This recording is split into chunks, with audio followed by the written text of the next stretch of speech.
The last 60 seconds before you leave the house might be the difference between a cat that naps all day and one that's pacing, crying, or hiding the second the door clicks shut. It sounds dramatic, but most cat owners send the exact same goodbye signals every single day without realizing what those signals actually mean to their cat. And when a cat's nervous system reads those signals wrong, it doesn't always look like panic. Sometimes it's a meow at the door, a scratched up scratching post, or a litter box mistake you can't explain. Maybe your cat starts shadowing you the second you pick up your bag, or they vanish under the bed the moment you put your shoes on. Either way, they are not being dramatic. They're reacting to a pattern. Cats are often thought to be independent, almost like they don't notice when you're gone. But research on cat owner bond tells a very different story. Most cats rely on their person the same way a toddler relies on a parent. So today I'm walking you through 5 small science-backed habits for the last few minutes before you leave. Habits that tell your cat's brain, you are safe here without me. And stick around for number 5, because it's the one almost every cat owner gets backwards, and fixing it can change how your cat spends the entire day. Here's what most people do without thinking. They rush, bags get grabbed, shoes get shoved on, all while the cat is sitting 2 feet away, watching every move. And if there's any eye contact at all, it's usually a quick, hard stare, the kind you'd give to someone you were annoyed with, not someone you loved. In cat language, a hard stare reads as a threat. But there's a different expression, eyes narrowed, slow, almost sleepy. The cats use with each other and with people they trust. Researchers call it the slow blink, and it works almost like a smile. When you slow blink at a cat, the cat is more likely to slow blink back and more likely to relax and approach you. In one study, cats that were slow blinked at by a stranger were more willing to walk towards the person's open hand, compared to when the person just kept a blank expression. So here's the swap. Instead of a glance or a stare on your way out, get down to your cat's eye level for a moment. Soften your eyes like you're about to smile. Hold that narrowed look for a second, then close your eyes slowly and open them again. That's the whole signal. Don't be surprised if your cat blinks back or even looks away afterwards. That's not your cat ignoring you. In cat terms, that's the conversation going well. That's step 1, backed by actual cat cognition research. Step 2 is where most people accidentally undo all of it in the next 10 seconds. Most owners give their cat one quick pat on the way out the door and call it affection. But where you touch matters almost as much as whether you touch at all. Cats have scent glands concentrated around their cheeks, chin, and the base of their ears. When those spots get touched, it taps into the same system cats use to mark things as mine and safe. That's the same reason your cat rubs its face on furniture or on you. It's leaving its own scent to make a place feel familiar. And petting those spots gives your cat that same, this is mine, this is safe feeling, except you're doing the marking for them. Studies that tracked exactly how cats react to being touched found that the base of the tail was, by a wide margin, the least appreciated spot. A pat near the tail or a quick rub down the back right as you're leaving can leave a cat slightly wound up instead of settled, and that's not the energy you want hanging in an empty house. So here's the swap. In your last moments before you leave, skip the quick pat on the back. Spend 20 to 30 seconds doing slow strokes along the cheeks, under the chin, and around the base of the ears instead. If your cat leans into it or does the head bump thing against your hand, that's not just cute. That's your cat actively scent marking you back, which is about as close to I trust you as a cat's body language can get. This is also why your cat weaves around your ankles right when you're trying to leave. It's not attention seeking, It's one more scent deposit, one more message that says, you belong to me and I belong here. One thing to watch for: if your cat's tail starts flicking, or you see a little ripple along its back, or their ears go flat, that's the signal to stop. Overstimulation right before you leave can do the opposite of calming a cat down.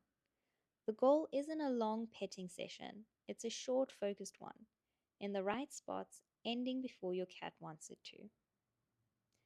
Where does your cat absolutely go wild for when being petted? The cheeks, the chin, the ears? And where's the do not touch zone? Leave it in the comments.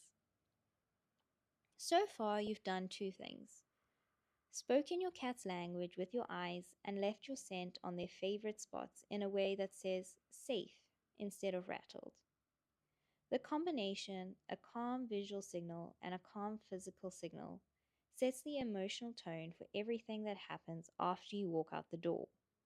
Step 3 is about what happens in the 2 minutes after that. Here's the next mistake, and it usually comes from love. Owners kneel down for one more cuddle, say something like, I'll miss you, be good, in a sad voice, and keep looking back as they go. But cats are extremely sensitive to routine and to emotional tone of other people around them. A sudden spike of sad, intense energy right before you vanish tells your cat something is wrong. This is also where departure cues come in. Most cats learn to recognize the exact sequence: keys, shoes, bag. That means you're about to disappear for hours. Once your cat has the pattern memorized, the moment you pick up your keys can trigger the same stress response as the door actually closing, sometimes minutes before you've even moved towards it. One way to break that link is to practice the cues without leaving. Pick up your keys, then sit back down. Put on your shoes, make a coffee. It teaches your cat that the cues don't always mean you'll be gone. But the bigger fix is simpler. Make your actual exit boring. Don't use your sad voice and give your cat a goodbye cuddle. If you want to say something, keep it short and steady. The same low, calm phrase every time. Something like, be good, see you later. Then go. No pause, no extra glance. Cats pick up on consistency. A goodbye that sounds and feels the same every single day becomes background noise, which is exactly what we want it to be. Quick question: does your cat start acting different the second you pick up your keys or put your shoes on, way before you're actually near the door? That's not your imagination. That's a learned cue.